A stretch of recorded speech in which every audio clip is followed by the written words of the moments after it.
Hey guys, it's Brian. We're still at IPCPR 2009, and look who we ran into. It's Heather Haddad from Fumee World. How you doing? Very well. How are you? I'm doing great. Excellent. So you've got an interesting story. You've been kind of cigar press. You've been a retailer both online and offline. It's a pretty interesting story. I mean, what was that journey like? Well, I kind of started with the podcast, which was a really great way for me to get to know people in the industry, kind of do a little networking, but ultimately my goal was always to open up a cigar shop. Along the way I found out that you can't get a business loan unless you already have a business, which is a little ironic, so we wound up having to start online. And we did that for, I think, about a year, and we were finally able to qualify for a business loan and open up our brick and mortar, which was always the goal. It just took us a couple steps to get there. So we've been open for 9 months now. Great, great.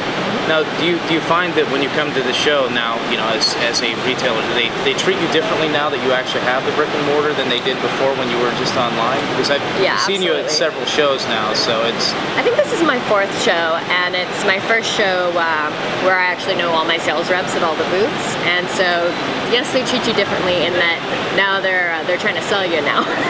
Before I could be incognito, but now I have to sit down for the full sales pitch everywhere, so definitely, it takes a lot longer to get through the whole show. So you have the same access to product as you did before. Did you have a lot of people that wouldn't deal with you at all before when you were just the online? No, it's been pretty much the same.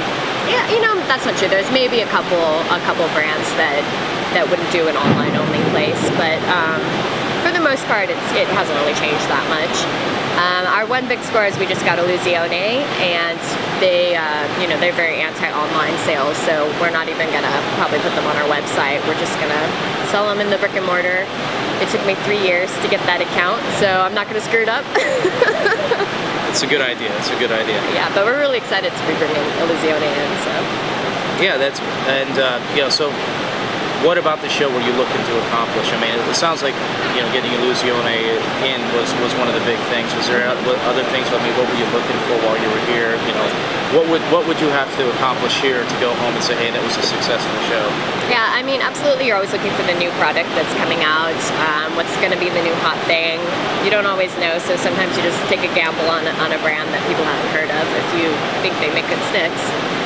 The other big thing is networking here. You meet a ton of people, you meet all the manufacturers and other people in the industry, people that know a lot about politics and what's going on with different cigar legislation. So it's a great time to be able to keep your pulse on the cigar industry and see what's going on. So what are your thoughts on CRA? Are you a member of CRA? Yes, absolutely. We're all members of CRA, and I'm on the board of the TXCMA, which is a Texas version for merchants to fight cigar legislation. I became a board member today, actually, so it's very new. Wow. My official first day on the job. Thank you. Nice. Yeah, so I'm going to, in the future, be very involved in Texas politics and stopping cigar legislation. We just fought off our smoking ban this year, and in Texas they meet every 2 years, so we have two years before they'll bring it up again. So, but we're already gearing up. I mean, the anti-cigar people have already started sending out letters asking for testimonies from people that were negatively affected by smoke. So they're already starting, so we have to start, to get on the defensive. So how is business so far in your, with the new shop? You got it open. Is it? It's great. Running smoothly. Absolutely. What kind of challenges are you running into? I guess that's one of the big things that I think you probably asked a lot. Well, it's definitely not easy, and for me the biggest challenge is learning to manage an inventory-based business has been. I'm still learning. It's hard to keep product in stock and to not overstock, so you're just sitting on money and not turning it. So I'm still learning about that. We just got our beer and wine license, so I'm sure we'll have all sorts of fun new problems with that. But overall, it's been great. We have a lot of really great customers, clients that come in.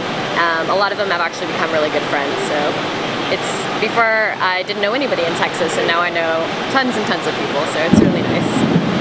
So, here at the show, kind of changing pace a little bit. What was their hype? What had you heard about that you were really, really excited about? Getting your hands on, seeing, new products. Yeah, bringing in. Yeah. What's the big buzz for you?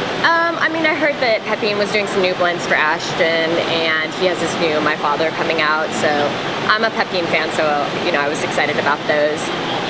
But I am excited about the newest Blancos. I haven't smoked it yet, but I think it's called the 9. And Sean Williams' stuff that Los Blancos is distributing. So far, I've smoked Sean's and I liked it a lot. And, it remains to be seen. I haven't smoked the new Avalon yet. It's the San Cristobal. It's a sun-grown. So I'm excited to try that. Oh, yeah. Well, great. Walt, do you have anything else you want to throw in there? Well, thanks for taking some time out of your busy schedule to meet with us. Thank you. Always a pleasure. Yeah, we'll see you either around here or we'll possibly next year. Who knows? Absolutely. Thank you very much.